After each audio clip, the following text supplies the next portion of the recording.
नमस्कार विद्यार्थी मित्रों, 11th स्टैटिक चैप्टर नंबर 5 आवृत्ति की विषमता के अंदर आज अपने कार्ल पियर्सन की पद्धति और बाउली की पद्धति से विषमता ज्ञात करने के सूत्रों को देखेंगे।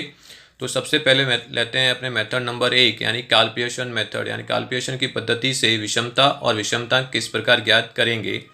तो जब आपके सवाल के अंदर भूयष्टक स्पष्ट हो यानी आसानी से आप भूयष्टक निकाल सकते हो तो उस समय विषमता ज्ञात करने का सूत्र है। तो विषमता को अपने क्या कहते हैं, संकेत में एस के बराबर एक्स बार माइनस एम ओ, जहाँ एक्स बार का मतलब होता है माध्य और एम ओ का मतलब होता है भूयष्टक।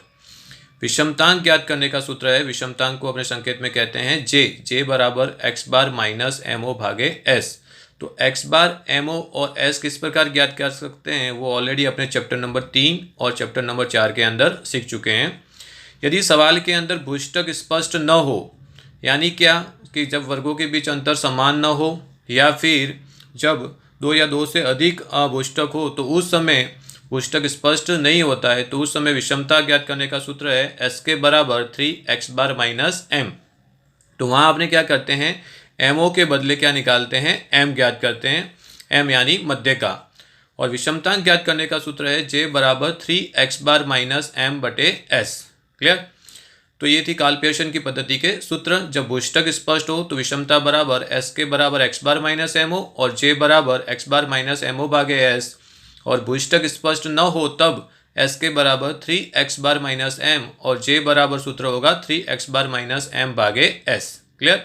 तो कार्ल पियर्सन की पद्धति के अंदर आप देखोगे तो x बार ज्ञात करना पड़ता है, एम ओ ज्ञात करना पड़ता है और एम ओ जब ज्ञात ना हो तो एम और अपने क्या ज्ञात करना पड़ता है, एस ज्ञात करना पड़ता है।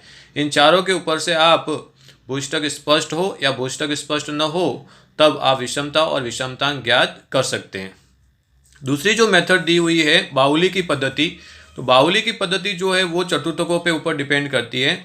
यहाँ पर आपको Q1, Q2 और Q3 के ऊपर से बाउली की पद्धति से विषमता और विषमतांक ज्ञात कर सकते हैं।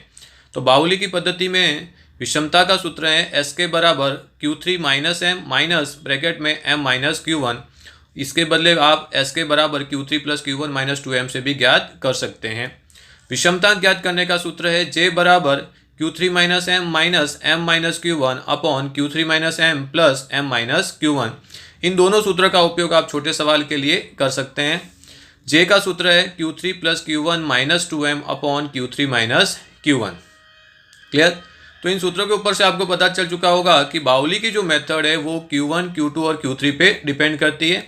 तो सबसे पहले आपको प्रथम चतुर्थक Q2 यानी m यानी मध्य का और Q3 यानी तृतीय चतुर्थकों को ज्ञात करना पड़ेगा। उसके बाद आप विषमता और विषमतांक ज्ञात कर सकते हैं। तो इस प्रकार आवृत्ति वितरण की विषमतांक के अंदर अपने इन दोनों मेथड के अनुसार विषमता और विषमतांक ज्ञात करने के सवालों को देखेंगे। होप्स हो कि आपको ये सूत्र समझ में आ चुके होंगे। Thank you very much. जय हिंद, जय भारत, स्वस्थ रहिए, मस्त रहिए।